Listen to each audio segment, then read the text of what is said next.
Hi, welcome to the Spark Performance Show of MP Carver and Elizabeth Gordon McKim.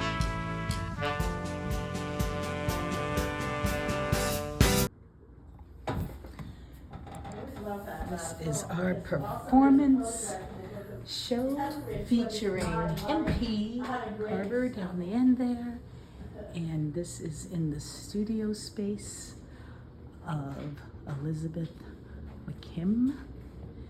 All kinds of beautiful creative things here, paintings, people. Be hearing from MP soon.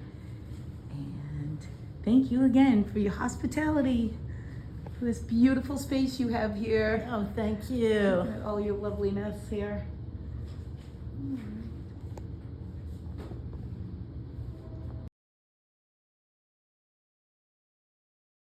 Right. Yeah, so this first poem has an epigraph, and it's by Grant Anderson of the Paragon Space Development Corporation.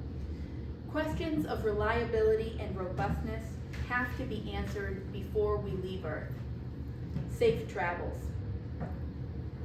Billionaires have been reserving tickets to Mars through SpaceX. It could be possible within a decade, and I hope they get to go. I won't make it to Mars, but after a poetry reading at the BPL the other day, I found myself in the in crowd at the after party at the Copley, where a waiter brought me pillows of pretzels skewered on plastic sticks, and I didn't even look at him, though he could have been my best friend, my student, or my mom who used to cater weddings at Spinelli's at the head table with the biggest tips. When I worked in catering, we'd convince people they needed too much, then take most of it back unopened at the end of the night. On average, we sent out 1 can of Coke 5 times, a capitalist recycling. On Mars, they are going to have to recycle everything, even the urine. And they won't have soda. They'll drink Soylent Interplanetary Formula. When all the billionaires get to Mars, I'm really going to miss them. And by the way, I love Soylent. You probably think I'm being sarcastic, but I'm not. The Corporate Assassin, Act 1, Scene 1, the interview. But what, he asks, do you do here? We execute sales, she says. Invasion. How come the aliens are always looking for us? Where are the stories about the ones who find us by chance, don't know what to do or say? How will they figure our poems? What will they think about our sprawling cultures, our medical advancements, our failures? To my uncle with Alzheimer's, everyone's an alien now. He's afraid of the woman who cleans his room, of the aides who try and get him to eat and shower. It's just him and the cat. Or was it a son? Who left that baby all alone like that? And who are these people? Some unknown enemy with their exigent, uncanny language. Dear NSA, I read your partial list of collected data, and I wanted to help. I have made no recent Skype video calls, and I have done no blogging of any note. Here is my search history. Animal rescues, French press coffee tutorial, fish school training kit, Norfolk police, Reggie Gibson, CompuStar remote start, OCD poem, and how do you pronounce Igor? You'll have to get the health records straight from my doctor. I don't have a copy. I noticed you were not looking for any poems. Looking back, I was looking for poems a lot, usually on Google, unless I forgot to change the default on the browser. Elite Daily says, creative people all have one thing in common. They're lonely. It's nice to have commonality, but how in our new world can we be lonely? I have videos watched and or uploaded online, and so do you. I have mobile phone GPS location data, and so do you. You know I downloaded Flappy Bird and Can You Escape 2? That I've deleted running apps more often than I've gone running. I never even have to ask. You take my financial data and my legal documents, but you leave me my poems every time.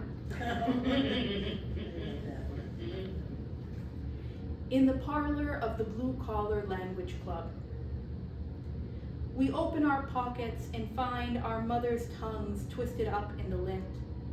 We take them out to compare sharpnesses, admire their dusty hum in the dim room. Back at home, we hang them again to dry like garlic. After all these years, they are still wet.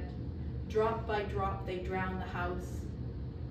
Later, walking down some foreign street, we catch sight of one through the glare of a stranger's window. Our mouths swell with love.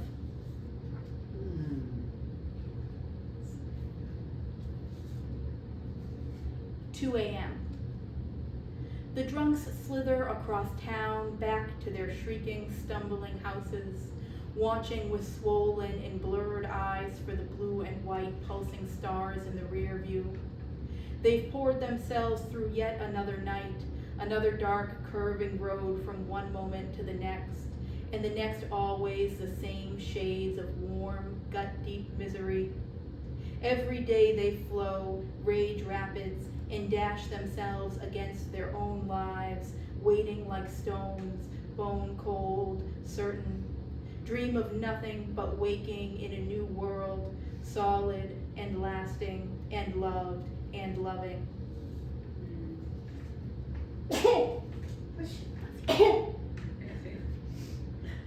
My friend's mom is CEO of some private equity holding company.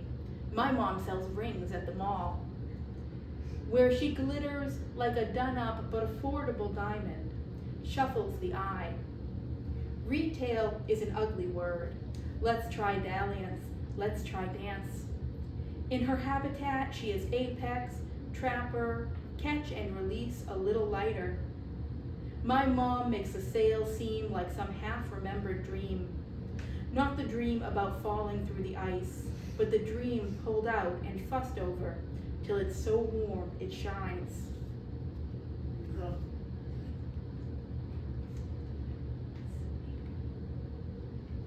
Black Thumbs.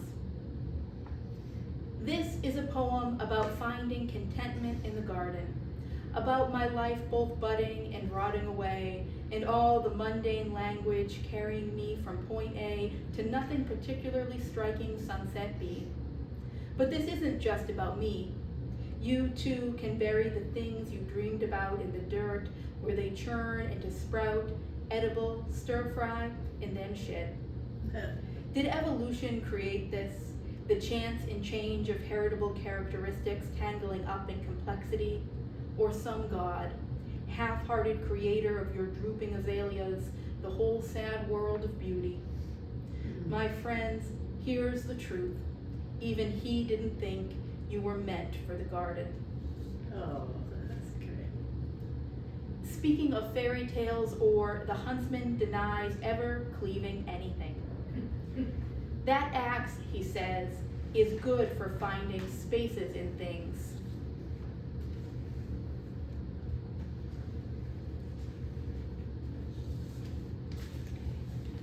And then I'll read this one, and I'll just show it. It's shaped like a hat, and got a little bow in there. Your hat for the lady at the grocery store. Your hat casts a shadow on the whole world. It's an upside-down kingdom peopled by the red spaghetti of your hair, which floats around town on top of your cloud-high noggin. Your hat is woven from discount sun-bleached dreams, the well-worn ones you've been repeating for years. Here in the Trader Joe's, your hat goes to battle with the cantaloupe, and by God, I think your hat might just win. Your hat is a conundrum of incompatible coupons and unamused store clerks working their last week on the job. Your hat leads you out the door, and I'm on the stage of a Greek tragedy, alone among the wine-dark cheeses, in an aisle starved for shade.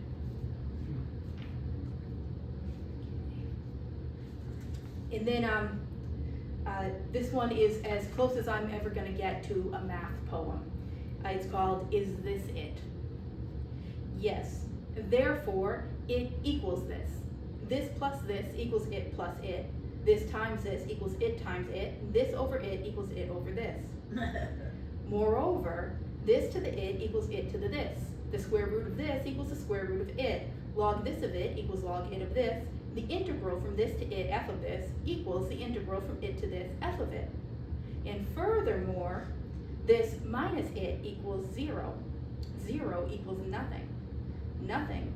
Nothing. This is it. Thanks. I've just got 2 more. This one is meeting a friend to write at the Starbucks. It's Sunday morning, and instead of writing, I'm on Firefox playing Mr. Mine.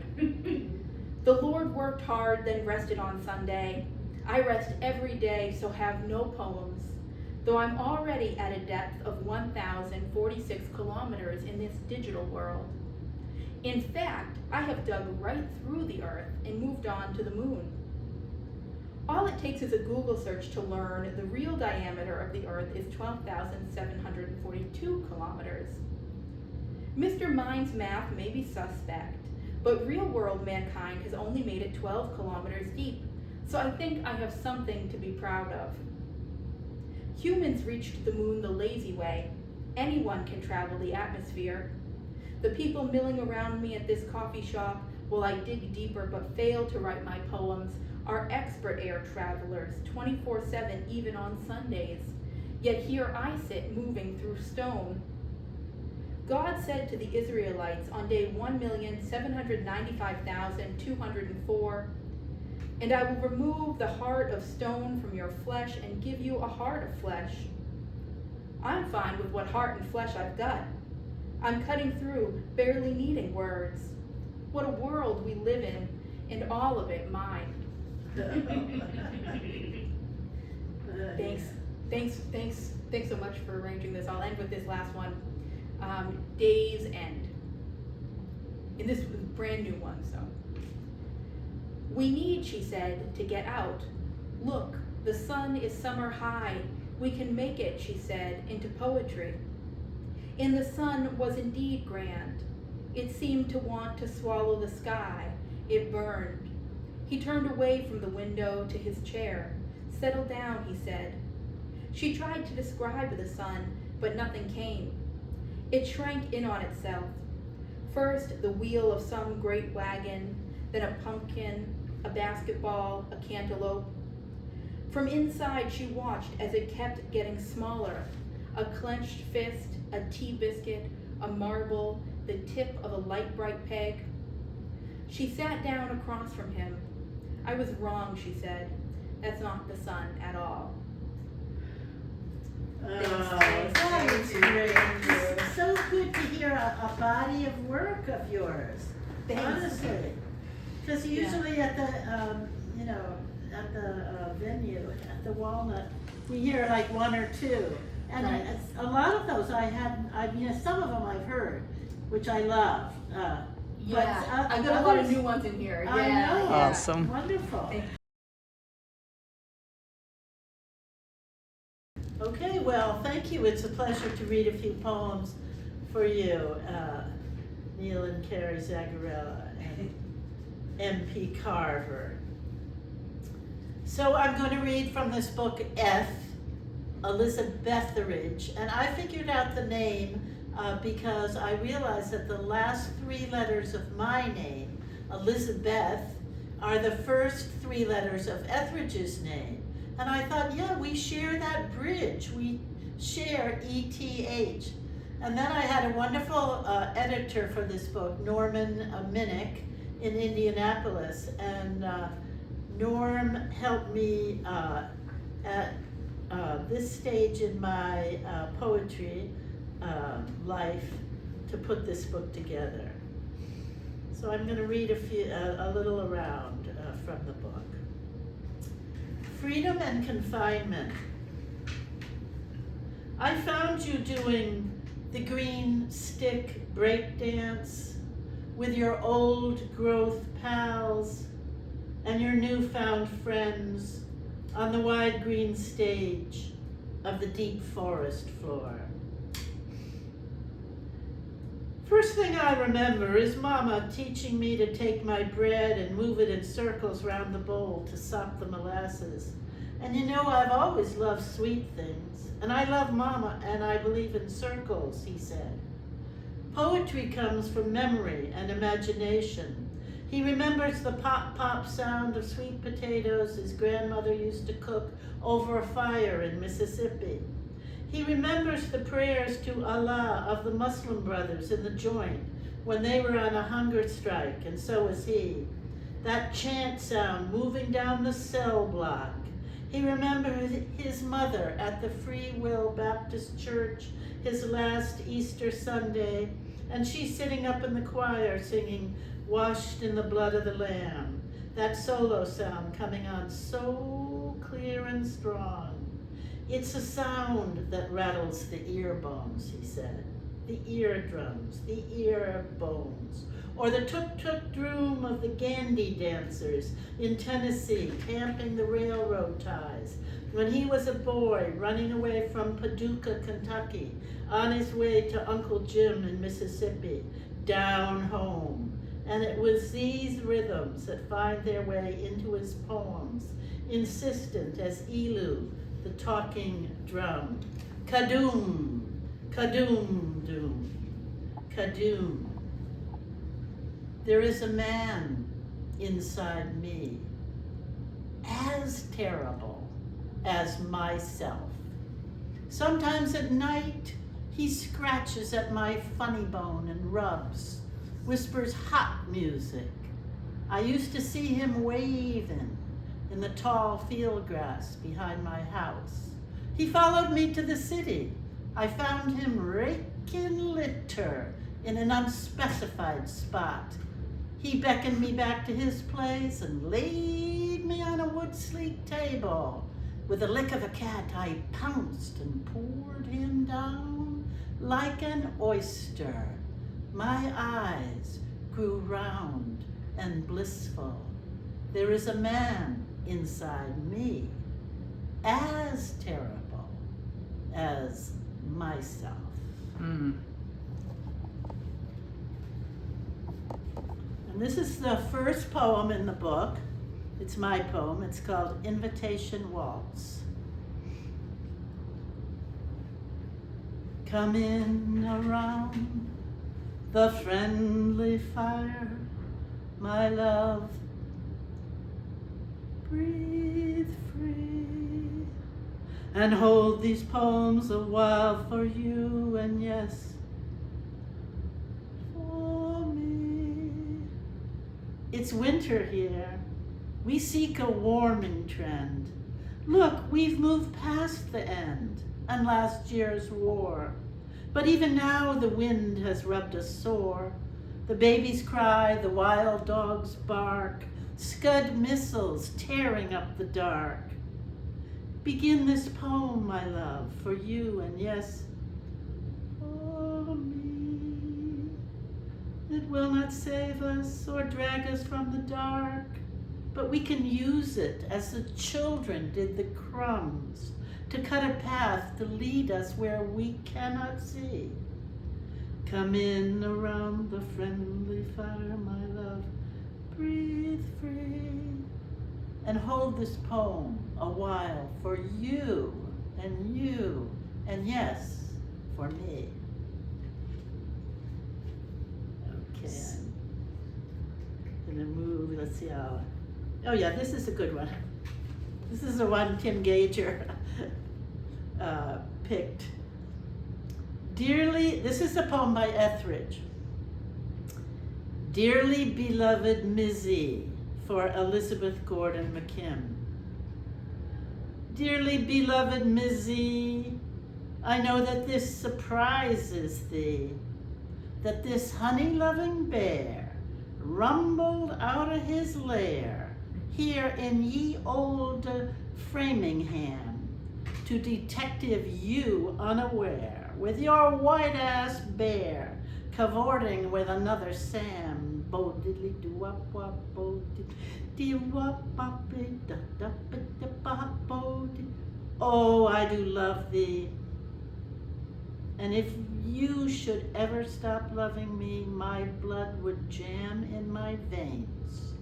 My breath would take leave of my lungs, rattling, flop, flop, ping, like a slave in chains. My knees would tremble, my hands would shake, like a Memphis crapshooter wooing chance. My heart would quiver and break, like a Florida oak in a hurricane. So I'm glad, and oh so sad, that you're gone away from your free and easy home. So I'm walking this dark and green path alone, making this sad and silly poem, singing our blue and true romance. One more? Beautiful. Yeah. Yeah, do one more. Elizabeth, you have time for a couple more. Couple more? Yeah. Okay. All right. Let's see. Just choose.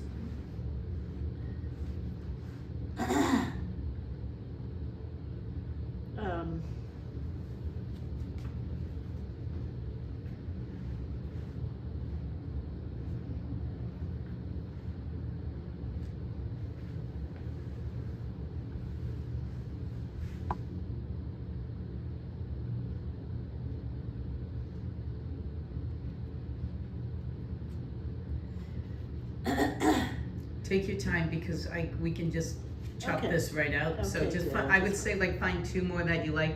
Or Okay, you're I just got gonna two. turn it off, but I got then two. that would be more editing. All right. Just let it run. This one is from the end of the book, and it's a journal entry, and it's called Samson's Snake Route, February 5th, 1991. I'm gonna take you out for lunch where you ain't never been before, you said. And make it good, I said. You took me down beside the frosty tap where weary men and women wait for meals on wheels and a prayer for precious Lord, and we got lunch. And now you're on the way to some place far away. So when you get there, find a place for me and make it good. Today is Monday, the day I was supposed to go to Puerto Rico to visit my Jenny girl. And here I am in Indie Town, the war still raging. Yesterday, we went to Miss Belzora's for lunch. I took a long walk down North Dexter and Harding and beyond in the surprising February thaw. People out washing cars, kids on bikes, guys calling out from street corners, people sitting on wide front Indiana porches. Etheridge is sleeping almost full time now, except for meals. I talk a long time to his mama. She tells me of Auntie and her medicines.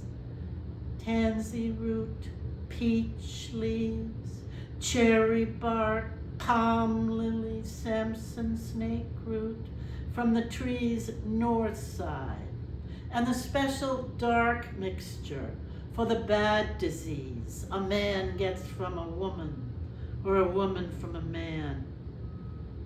We come home to the Nickel, 555 Massachusetts Avenue, Indianapolis. We come home to the Nickel, watch Custer's Last Stand on TV, fall asleep early while the war still rages. Samson snake root, Samson snake root.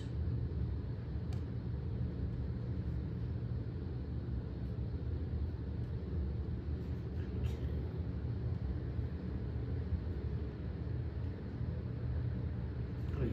So this is I call this a sacred poem, and I don't read it too often, rarely. When I hold you dying,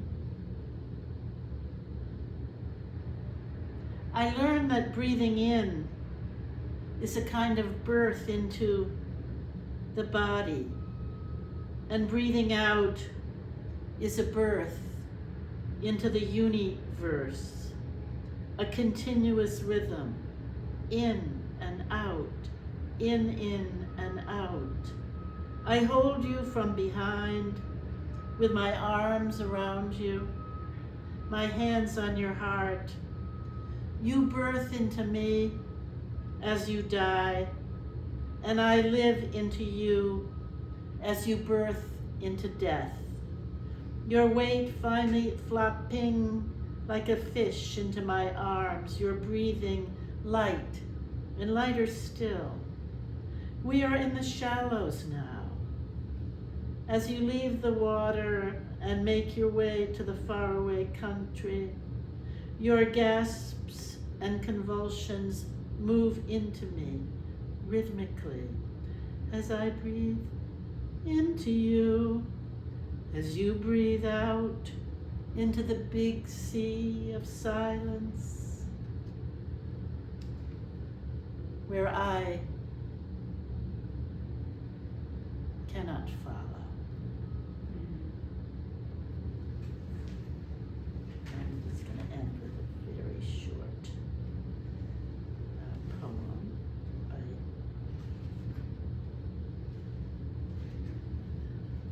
there it